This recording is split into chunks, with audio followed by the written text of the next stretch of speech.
नमस्कार, मैं हूं आपके साथ मयंक। तो देखिए, बड़ा सवाल, आखिर अब तक अमेरिका ने ईरान पर हमला क्यों नहीं किया?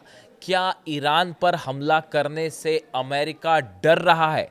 देखिए, पिछले कुछ दिनों में, पिछले 6-7 दिनों में जिस तरह से बड़ा हथियारों का मूवमेंट किया अमेरिका ने, एयरक्राफ्ट करियर जो है वो मिडिल ईस्ट आ चुका है, ओमान की खाड़ी में तैनात है। सिर्फ जॉर्डन की अगर एयरबेस की बात करें, जॉर्डन में 35 से ज़्यादा F-15 जेट्स पहुंच चुके हैं। डिफेंस सिस्टम जगह जगह लगा दिए गए हैं। लेकिन इसके बावजूद देखिए, कई सारी सबमरीन्स जो हैं अमेरिका की, वो मिडिल ईस्ट में हैं, ईरान के आसपास हैं। डिस्ट्रॉयर्स जो है, शिप्स जो है वो पहुंच रहे हैं। एयरक्राफ्ट कैरियर के अलावा रूजवेल्ट भी पहुंच गया है, जो एक और एयरक्राफ्ट कैरियर है। इन तमाम तैयारियों के बावजूद अब तक आखिर अमेरिका ने ईरान पर हमला क्यों नहीं किया? क्या इसके पीछे कोई डर है अमेरिका को? इसको हम समझने की कोशिश करेंगे। आज मेरे बड़े सारे दर्शक ये बार बार ये सवाल पूछ रहे हैं कि मयंक जी, ये बताइए, आखिर अमेरिका ने अब तक हमला क्यों नहीं किया? क्या डर सता रहा है अमेरिका को? 7 बड़ी वजह है, 7 बड़ी वजह। पहली बड़ी वजह हम मान के चलते हैं। देखिए, आनंद फानंद ने, अमेरिका ने अपना अब्राहम लिंकन जो एयरक्राफ्ट कैरियर है वो बुला लिया। साउथ चाइना सी में था, चीन के पास था, वहाँ से ट्रैवल करता हुआ वो ओमान की खाड़ी में आ गया, अब ईरान के पास है। लेकिन आ तो गया है, लेकिन अब अमेरिका को ये डर भी सता रहा है, जो एक्सपर्ट्स बता रहे हैं, कि अगर ईरान की तरफ से या ईरान के सहयोगियों की तरफ से बड़ा मिसाइल अटैक होता है अब्राहम लिंकन पर, अगर मान लीजिए एक साथ खूब सारी बैलिस्टिक मिसाइल्स फायर कर दी गई अब्राहम लिंकन को टारगेट करते हुए, जैसे कि धमकी ऑलरेडी ईरान की तरफ से आ चुकी है। ईरान के सेना के अधिकारियों ने ये वार्निंग दे दी है साफ साफ अमेरिका को कि देखिए, आपका एयरक्राफ्ट कैरियर जो है हमारी मिसाइलों के निशाने पर है, और अगर जरा भी हम पर हमले की कोशिश हुई तो सबसे पहला निशाना आपका एयरक्राफ्ट कैरियर होगा, अब्राहम लिंकन होगा। इसको लेकर बताया जाता है कि 100 से ज़्यादा, मैं पिछले वीडियो में भी बता चुका हूं आपको, 100 से ज़्यादा मिसाइल्स सिर्फ अब्राहम लिंकन को टारगेट करके तैनात कर दी गई। देखिए, ऐसे में अमेरिका का ये डर स्वाभाविक है कि अगर ईरान पर हमला करते हैं और अगर ईरान ने एक साथ कई मिसाइल्स फायर कर दी अब्राहम लिंकन में के ऊपर, तो इब्राहिम लिंकन जो एयरक्राफ्ट कैरियर है उसकी सुरक्षा को बड़ा खतरा पहुंच जाएगा, बड़ा खतरा हो जाएगा उसको। और ऐसी स्थिति में अगर एक भी मिसाइल अब्राहम लिंकन पर गिर गई तो ये एक बड़ा सेटबैक होगा अमेरिका के लिए। इसीलिए इस ओमान की खाड़ी में अपने एयरक्राफ्ट कैरियर की सुरक्षा एक बड़ा चैलेंज है अमेरिका के लिए। बात नंबर 1। बात नंबर 2, अब ये मान के चल रहा है अमेरिका, जैसा कि डिफेंस एक्सपर्ट्स बताते हैं, अब ये अमेरिका मान के चल रहा है कि रशिया ने अपना S-400 एयर डिफेंस सिस्टम जो है वो ईरान को दे दिया है। पहले इस पर सवाल उठ रहे थे, लेकिन देखिए, जब से वो ICBM टेस्ट हुआ और रशिया ने अपना टेरिटरी एयर स्पेस जिस तरह से इस्तेमाल करने के लिए ईरान को दिया, और वो मिसाइल फायर होती है ईरान से और रशिया का एयर स्पेस क्रॉस करते हुए वो साइबेरिया में गिरी, उसके बाद ये बात साफ हो चुकी है कि रूस और ईरान के बीच बड़ा कोऑपरेशन चल रहा है। और अब ये मान के चल रहा है अमेरिका की S-400 तैनात हो चुका है। अब इससे क्या होगा? S-400 अगर ईरान के पास तैनात हो चुका है सब जगह, ऐसी सूरत में अमेरिका के फाइटर जेट्स, चाहे F-15 हो, चाहे F-16 हो, चाहे F-35 हो, ये सभी जेट्स जो हैं, इन पर अगर S-400 से हमला करता है ईरान, तो ये फाइटर जेट्स गिर भी सकते हैं, तबाह भी हो सकते हैं। और अगर एक भी फाइटर जेट गिरा अमेरिका का, तो ये अमेरिकन एयरफोर्स के लिए बड़ा झटका होगा। अमेरिका की बड़ी बदनामी हो सकती है कि भाई, आपका ईरान ने आपका फाइटर जेट डाउन करवा दिया। ये एक बड़ी बड़ी चुनौती है, जिसकी वजह से अमेरिका ने आनंद फानंद में कोई अटैक नहीं किया है। अपनी सेना तो बुला ली, अपने हथियार तो बुला लिए, लेकिन अभी तक यही रणनीति बन रही है कि भाई, हमला कैसे किया जाए। बात नंबर 2।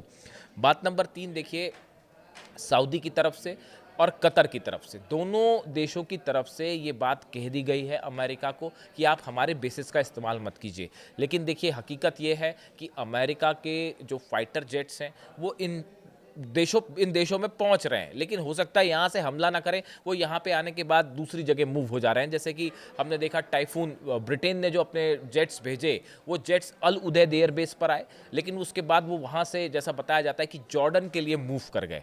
यानी ये दोनों देश जो हैं, कई अरब देश ऐसे हैं जो ये नहीं चाहते कि भाई ईरान की मिसाइल हम पर गिर जाए, ये एक बड़ी वजह है। तो ऐसी सूरत में वो ये दिखाना चाहते हैं कि भाई हम अमेरिका की हमने जो है वो हमले में मदद नहीं की और हमने अपना एयर स्पेस या अपने बेस का इस्तेमाल नहीं करने दिया।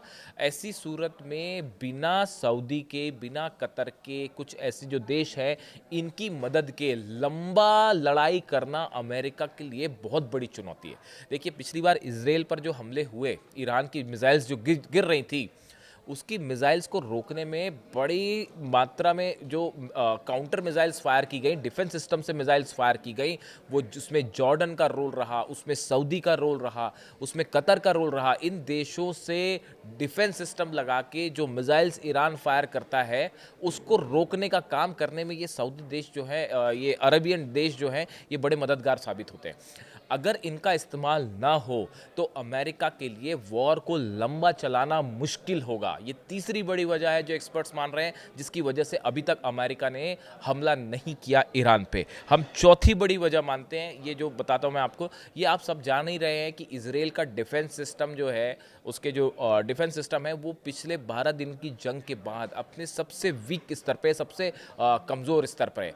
चाहे आप आयरन डोम की बात कर लीजिए, चाहे आप एरो की बात कर लीजिए, चाहे थार्ड की बात कर लीजिए। देखिए थार्ड की तो नई मिसाइल्स अभी आप पहुंचनी शुरू हो गई हैं, अभी भी आ ही रही हैं, तैनात ही हो रही हैं। लेकिन इजराइल का डिफेंस सिस्टम पिछले कुछ सालों के मुकाबले सबसे ज़्यादा कमज़ोर स्तर पर है। इसीलिए हमले को लेकर इजराइल में भी जो इजराइल की सेना है, इजराइल की एयरफोर्स है, वो उतना ज़्यादा उत्सुक नहीं है और थोड़ा सा डिफेंसिव होकर चल रही है कि भाई कहीं हम पे अगर बड़ा मिसाइल, और जो होना तय है वो होना तय है। अगर आपने ईरान पर एक भी हमला किया उसका नतीजा होगा एक साथ जो है, हो सकता है इस बार तो 600-700 मिसाइल्स एक साथ फायर हो जाए इजराइल पर। क्या इजराइल का डिफेंस सिस्टम इसको रोक पाएगा? ये अपने आप में एक बड़ा सवाल है। ये चौथी वजह जिसके कारण अभी तक अमेरिका ने हमला नहीं किया। पांचवी बड़ी वजह देखिए, ईरान ने आईसीबीएम टेस्ट के जो दावे किए हैं, ये अपने आप में एक बहुत बड़ा डेवलपमेंट है। अगर ईरान के पास ऐसी मिसाइल है जैसा कि दावे हो रहे हैं और जो टेस्ट किया उसने, और करीब 7000 किलोमीटर उस आईसीबीएम ने ईरान की जो है वो ट्रैवल करते हुए सटीक निशाने पे गिरी, वो साइबेरिया में, मतलब वो एयर स्पेस रूस का क्रॉस करते हुए निशाने पे गिरी है। ऐसी सूरत में अगर ईरान के पास 7000 किलोमीटर की रेंज की मिसाइल्स है तो आप ये बात समझिए, ये यूरोप के लिए और कई देशों के लिए बड़ी चुनौती। और कहा तो ये भी जा रहा है कि 10,000 किलोमीटर से ज़्यादा है, यानी अमेरिका भी रेंज में है। अब आप समझिए इस बात को, अगर कभी ईरान ने आईसीबीएम अटैक किया तो वो एक मिसाइल फायर नहीं होगी, वो एक साथ कई आईसीबीएम्स फायर होंगी। ये स्ट्रैटेजी है ईरान की, और ये स्ट्रैटेजी होती ही है कि वो ऐसा नहीं होगा कि एक आईसीबीएम चली और उसको अमेरिका ने रोक दिया। एक साथ कई आईसीबीएम मिसाइल्स फायर कर सकता है ईरान, और उस सूरत हाल में एक बड़ी चुनौती होगा। इंटरकॉन्टिनेंटल बैलिस्टिक मिसाइल्स को रोकना एक बड़ी चुनौती है। अमेरिका के पास सिस्टम है उसे रोकने का, इसमें कोई शक नहीं है, लेकिन ईरान की मिसाइल्स भी बेहद खतरनाक है, ये सब पूरी दुनिया जानती है। और जब एक बार आईसीबीएम फायर हो जाती है तो जब तक वो रुक ना जाए तब तक कोई गारंटी नहीं होती, बड़े से बड़ा डिफेंस सिस्टम को भी वो फेल कर सकती है। और हमने देखा जिस तरह से इजराइल पर मिसाइल्स गिर रही थी ईरान की, वो तस्वीरें आपने देखी होगी, उनकी स्पीड जो थी, जो आखिरी के दिनों में सेजेल, खुर्रमशहर और फतेह 2 मिसाइल्स गिरी आखिरी के 4 दिनों में, उनकी गति देखिए आप, वो तो विजुअल्स हैं, आप उन विजुअल्स को देखिए कितनी स्पीड से गिर रही थी वो। तो उसको रोकना जो है हमेशा एक बड़ा चैलेंज रहेगा। यही वजह है कि अभी तक अमेरिका ने ईरान पर फौरी तौर पर हमला नहीं किया। इसके अलावा एक बड़ा चैलेंज ये भी होगा कि अगर ईरान पर हमला होता है तो उसके जितने सहयोगी हैं वो खुला ऐलान जंग कर देंगे अमेरिका और इजराइल के खिलाफ। और सबसे बड़ी चुनौती होगी हुतीस से। लाल सागर में, रेड सी में हुतीस के मिसाइल्स, हुतीस के जो शिप अटैक्स होंगे, वो इंटरनेशनल ट्रेड के लिए, अमेरिका के लिए, यूरोप के लिए, इजराइल के लिए एक बड़ी चुनौती होंगे। देखिए हुतीस को एकदम से टारगेट करके ख़त्म करना आसान नहीं है, क्योंकि वो कई एरियाज़ में फैले हुए हैं, इसलिए उनके खिलाफ एयर स्ट्राइक कभी सफल नहीं हो पाती। एक बार में उन्हें ख़त्म नहीं किया जा सकता। और उनके पास जो है बैलिस्टिक मिसाइल्स हैं, हाइपरसोनिक मिसाइल्स हैं, वो हमने देखा जब वो इजराइल पर गिर जाती है 2000 किलोमीटर का डिस्टेंस ट्रैवल करते हुए यमन से आके, तो रेड सी में तो और भी घातक होगा। यानी ट्रेड के लिहाज से एक बड़ी चुनौती हुतीस भी पैदा करेंगे और हिजबुल्ला भी पैदा करेगा लेबनान से। तो ये तमाम इसके काउंटर अटैक्स को भी अच्छे से काउंट किया जा रहा है कि भाई इसका नतीजा क्या होगा। और देखिए 7वीं बड़ी वजह और सबसे बड़ी वजह, बताया ये जा रहा है कि अमेरिका और इजराइल के कुछ एक्सपर्ट्स ने ट्रंप एडमिनिस्ट्रेशन को ये सलाह दी है कि देखिए अगर आप हमला करते भी हैं तो भी अली खामनेई साहब को सत्ता से हटाना नामुमकिन है। उनको सत्ता से हटाने की जो कोशिश थी, जो ये प्रदर्शन हो रहे थे, जैसा कि ईरान ने आरोप लगाया कि इजराइल की तरफ से फंडिंग हो रही है, अमेरिका की तरफ से फंडिंग हो रही है, विदेशी ताकतें इसको फंड कर रही हैं, इन सब कोशिशों के बावजूद अली खामनेई साहब को सत्ता से हटाने का जो षड्यंत्र था, जो प्लान था, वो पूरी तरह से फेल हो गया है। और अगर आप हमला करते हैं, कई सारे एक्सपर्ट्स का ये मानना है, तो उसके बाद भी आप वहाँ पे सत्ता रिजीम चेंज नहीं कर पाएंगे और ऐसे में अमेरिका के हमले का मेन मकसद जो है वही फेल हो जाएगा। ये बड़ी 7 वजह हैं जिसको लेकर अब तक आप देखिए इतनी बड़ी संख्या में इराक वॉर के बाद और अफगानिस्तान वॉर के बाद इतनी बड़ी संख्या में सेना का मूवमेंट हुआ है। 50,000 से ज़्यादा नए सोल्जर्स भेजे गए हैं, एयरक्राफ्ट कैरियर आ गए हैं, डिस्ट्रॉयर्स पहुंच चुके हैं, सबमरीन्स पहुंच चुके हैं, फाइटर जेट्स पहुंच चुके हैं। लेकिन उसके बाद भी अभी तक अमेरिका ने हमला क्यों नहीं किया? कोई दूसरा देश होता तो अब तक कर चुका होता। लेकिन ईरान है सामने, वेनेजुएला समझने की कोशिश करना भारी पड़ सकता है अमेरिका को।